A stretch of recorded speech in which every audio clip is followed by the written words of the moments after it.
चीन साम्राज्य वेरिडियन के लिए युद्ध कोई नई बात नहीं थी। वर्षों से यह भूमि दो शक्तिशाली शासकों के बीच बंटी हुई थी, राजा एल्ड्रिक और सम्राट मैग्नस। लेकिन जब राजा और सेनापति नक्शों पर योजनाएं बनाते थे, तो असली बलिदान सैनिकों को देना पड़ता था।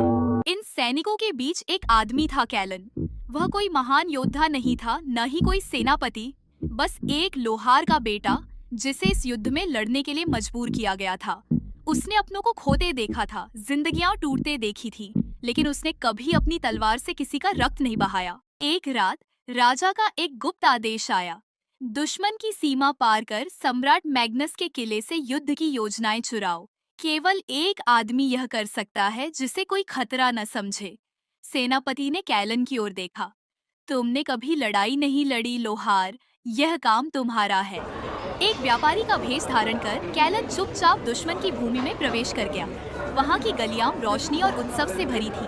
सैनिक जश्न मना रहे थे, हंस रहे थे, जैसे युद्ध कोई समस्या ही न हो। लेकिन कैलन जानता था कि एक भी गलत कदम उसकी मौत का कारण बन सकता है।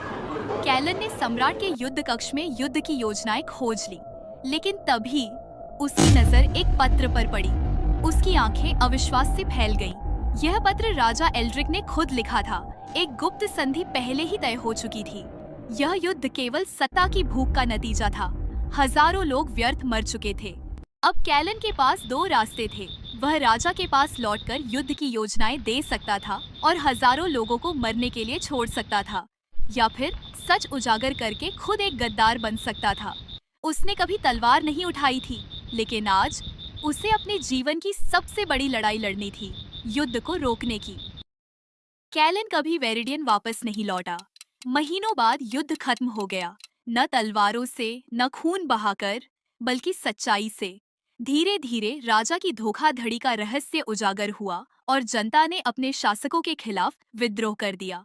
इतिहास की किताबों में उसका नाम कभी नहीं लिखा गया, लेकिन जिन लोगों ने शांति देखी, उन्होंने हमेशा उस लोहार के बेटे को याद रखा, जिसने बिना तलवार उठाए एक युद्ध समाप्त किया। कहानी की सीख। सच्ची ताकत इस बात में नहीं कि तुम कितनी लड़ाइयाँ जीतते हो, बल्कि इस बात में है कि तुम कितनी लड़ाइयों को होने से रोकते हो।